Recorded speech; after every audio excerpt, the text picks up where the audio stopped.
Boa tarde, turma. Nossa aula hoje será dividida em duas partes. A primeira é a explanação do conteúdo sobre citoplasma e as organelas celulares. Essa aula vai ter duração de 50 minutos e aí a gente vai passar para a segunda parte da aula de hoje, que será a atividade prática que eu vou propor para vocês no final da explicação do conteúdo. Então, antes de iniciar o conteúdo de hoje, que é sobre citoplasma e organelas celulares, vamos lembrar um pouco da última aula, que foi sobre as células. Vocês sabem que a célula é a menor unidade, dos seres vivos, e ela possui forma e funções já definidas. Elas são isoladas, umas das outras, mas um complexo de células formam um corpo de um indivíduo, multicelular, porque também existem organismos unicelulares. A célula, ela já tem dentro de cada uma delas todo o material que é necessário para realizar os processos vitais da vida de um organismo, como a nutrição, liberação de energia e a reprodução. Em nosso corpo, o corpo do ser humano, ele tem aproximadamente cerca de 100 trilhões de células, tá? Então essa foi uma explanação rápida do que a gente viu na aula passada, que era a questão da célula. Então hoje a gente vai entrar mais a fundo, porque vocês sabem que a célula ela é constituída de núcleo, citoplasma e membrana. Então hoje a gente vai falar um pouco sobre o citoplasma, que é onde fica a maior parte das organelas, tirando o núcleo, que contém o nosso DNA. E tem a membrana, que é a capa que envolve o citoplasma, não deixando o citoplasma fugir da célula ou esvaziar a célula. Então hoje vamos estudar agora o citoplasma, e no final da aula nós vamos fazer uma atividade prática para poder relembrar os conceitos e aplicar, tá? Esses conceitos de forma lúdica. Então vamos lá, algumas considerações que são importantes no meu ver. Todas as células, elas são praticamente iguais. Elas têm ao menos 3 características semelhantes. Todas elas têm membrana plasmática, todas elas têm o citoplasma, e todas possuem material genético, que é o nosso DNA. As células eucarióticas, elas têm o DNA dentro do núcleo. As células procarióticas não possuem núcleo, e essas células, elas possuem o seu material genético no citoplasma. Então é um pouco a diferença entre eucariótica e procariótica seria só essa, tá? Então, passando adiante, nosso slide. Os citoplasmas, como eu já falei para vocês, das células procarióticas não possuem material genético envolvido pela carioteca, que é o núcleo, Carioteca ou núcleo é a mesma coisa. Aí 2 exemplos que a gente tem de células procarióticas são as bactérias e as cianobactérias. E o citoplasma das células procarióticas, ele é formado por citosol. É um líquido viscoso, parece um gel, porque ele é composto de água e outras substâncias. Ele tem vários ribossomos que são responsáveis pela síntese de proteínas, e ainda possuem moléculas de DNA nas células procarióticas, tá? Que não possuem núcleo. Nas células eucarióticas, como eu acabei de falar para vocês, a gente tem um material genético envolvido por esse núcleo, que ele fica bem no centro da célula, só que ele tem como posso dizer, uma proteção extra. Então, na célula eucariótica, o núcleo forma uma proteção extra, então o DNA não está espalhado no citoplasma. E aí todas as células de fungos, vegetais e animais são eucarióticas, tá? Então o citoplasma das células eucarióticas é formado por citossol, que é aquele líquido viscoso, as organelas citoplasmáticas e o citoesqueleto.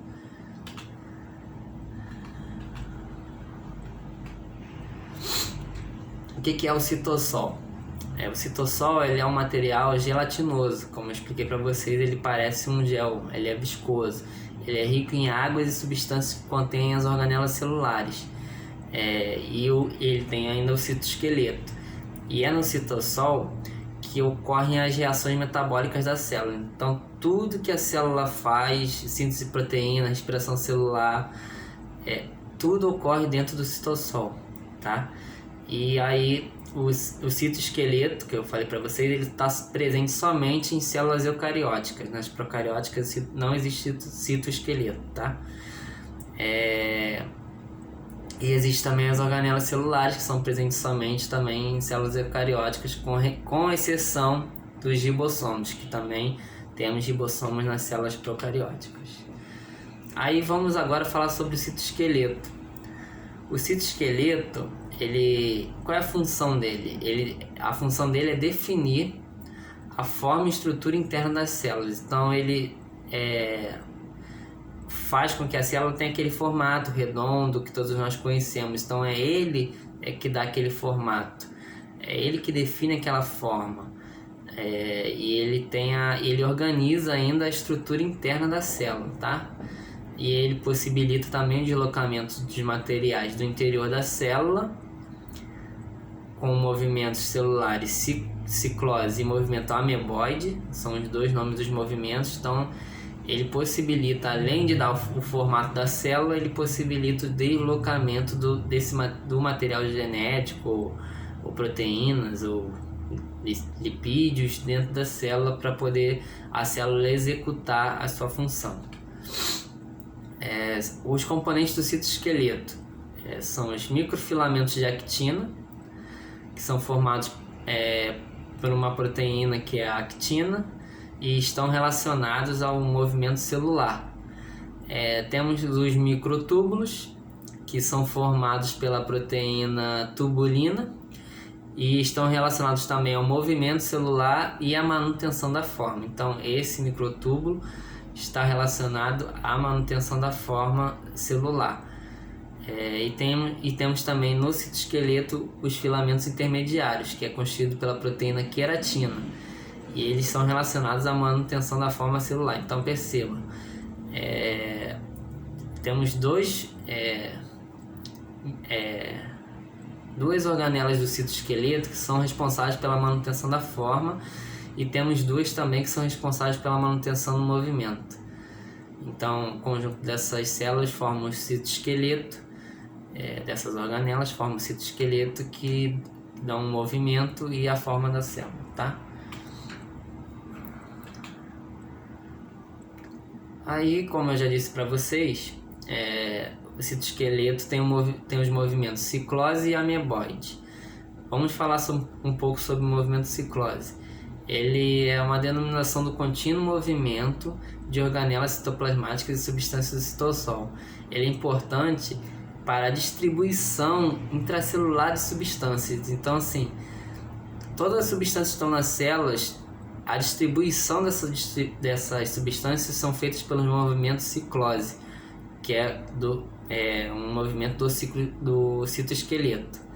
Aí temos também o movimento ameboide, que é a formação de pseudópodes. O que é isso? São uns pezinhos, são uns falsos pés que dão o movimento da célula, dá uma direção no movimento da célula. Então ele faz uma rotaçãozinha dentro da célula, que faz com que ela ande, tá? Dentro do organismo. Aí vamos falar um pouco sobre as estruturas presentes no citoplasma. Cada uma desempenha uma função específica e todas elas são essenciais à nossa vida e à vida das células. Por serem comparáveis aos órgãos de um organismo, elas são denominadas orgânulos, ou organelas celulares ou citoplasmáticas. Retículo endoplasmático. Nós temos o retículo endoplasmático rugoso, que apresenta ribossomos aderidos às bolsas membranosas, cujas funções são produção de proteína para exportação, que serão eliminadas para atuar fora da célula, produção de enzimas lisossômicas que fazem a digestão intracelular. Então, o retículo endoplasmático rugoso, ele tem essas duas funções, tá? Agora, o retículo endoplasmático liso. Lembrando que o retículo endoplasmático é uma organela celular que está dentro do citoplasma, tá? No retículo endoplasmático liso temos as seguintes funções. Ele faz síntese de ácidos graxos, que são fosfolipídios e esteroides, ou seja, lipídios em geral, é a gordura. A gordura se transforma em lipídio e o retículo endoplasmático liso é responsável pela síntese de gordura ou de lipídios.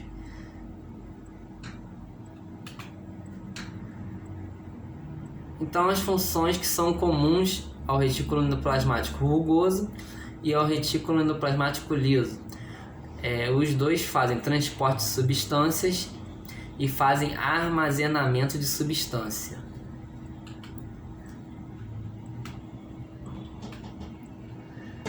Agora vamos falar sobre ribossomos. Os ribossomos são duas subunidades de tamanhos diferentes formadas por RNA ribossômico e proteínas. A função dos ribossomos é síntese de proteínas. Então ele está lá dentro da célula fazendo a síntese das proteínas que a gente consome, que o organismo produz, consome.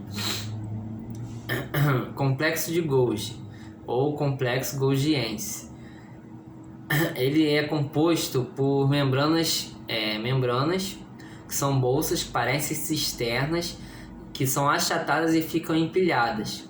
E a função dele é fazer a síntese de carboidratos, secreção e armazenamento celular e formação de acrosoma de espermatozoide, além da formação de lisossomos. Então, repare, nós já estudamos o retículo endoplasmático, que tem a função de fazer a síntese de lipídios, e agora estamos estudando os ribossomos, que tem a função de síntese de proteína, e o complexo de Golgi, que tem a função de síntese de carboidratos.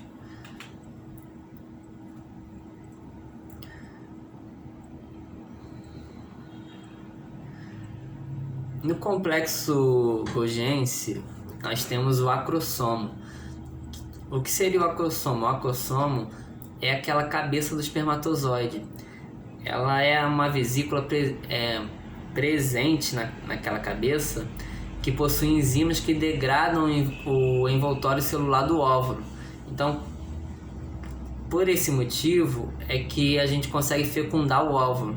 O espermatozoide consegue entrar no óvulo por isso, porque ele possui o acrossomo, que é uma vesícula que degrada as enzimas do óvulo. Então, é por isso que ele consegue fecundar esse óvulo.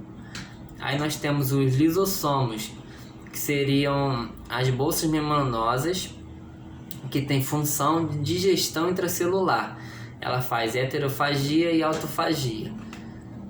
Os lisossomos são produzidos pelo complexo golgiense. Eles vagam pelo citoplasma até se infundir as bolsas membranosas, contendo materiais a serem digeridos.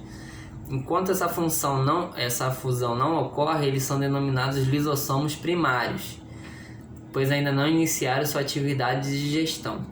Quando se fundem a bolsas membranosas com materiais que serão digeridos e suas enzimas entram em ação, eles passam a ser chamados lisossomos secundários.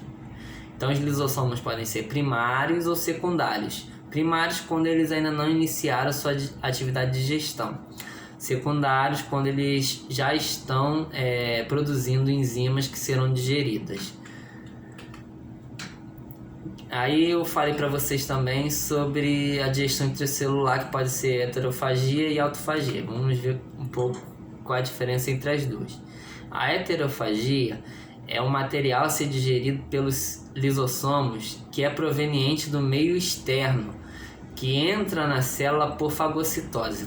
Fagocitose é um meio que a célula tem de englobar uma partícula que está no meio extracelular, e essa partícula passa a entrar na célula a partir da fagocitose. Então, todo material que é digerido pelos lisossomos que veio do meio extracelular, fora da célula, recebe o nome de heterofagia.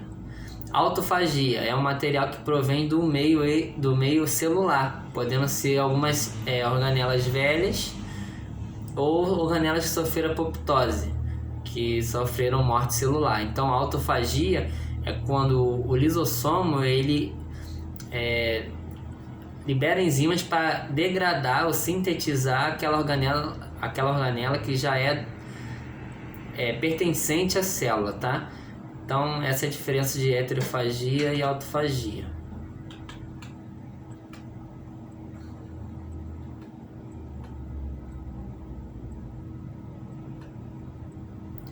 Agora vamos falar sobre os peroxomos. Os peroxomos são organelas membranosas que contêm a enzima catalase. A função do peroxômetro é degradar a água oxigenada, a água oxigenada do corpo, que é um subproduto de reações de degradação de ácidos graxos, ou seja, dos lipídios. Então, essa água oxigenada, que seria tóxica para a célula, ela é degradada pelos peroxômeros. Por isso a gente não sofre uma intoxicação celular.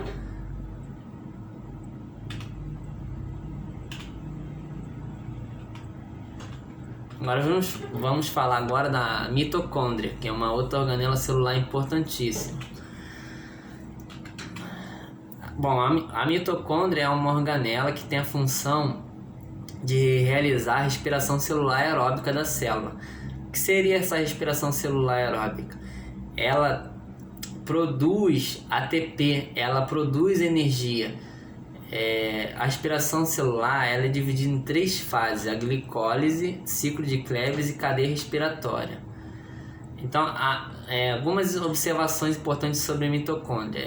As mitocôndrias possuem DNA próprio, ou seja, elas são originadas de mitocôndrias já pré-existentes na célula.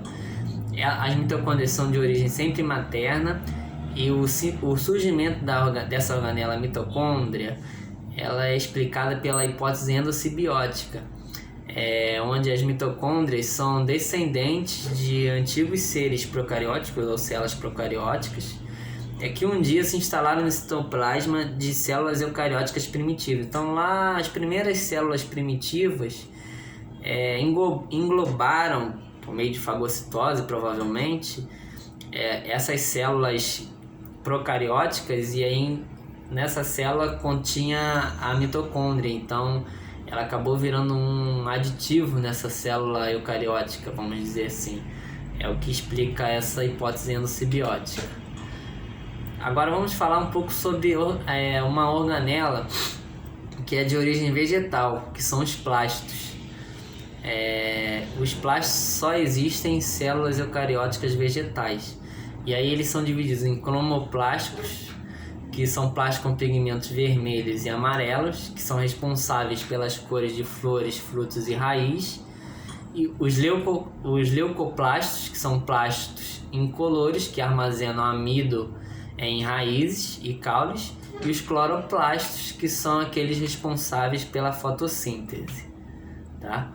Eles captam a energia do sol e transformam em glicose e oxigênio, tá?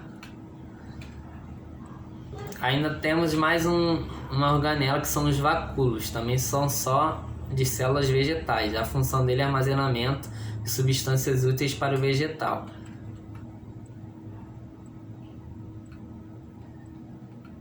E com isso nós acabamos a nossa primeira parte da aula. e entraremos agora na nossa parte prática da matéria.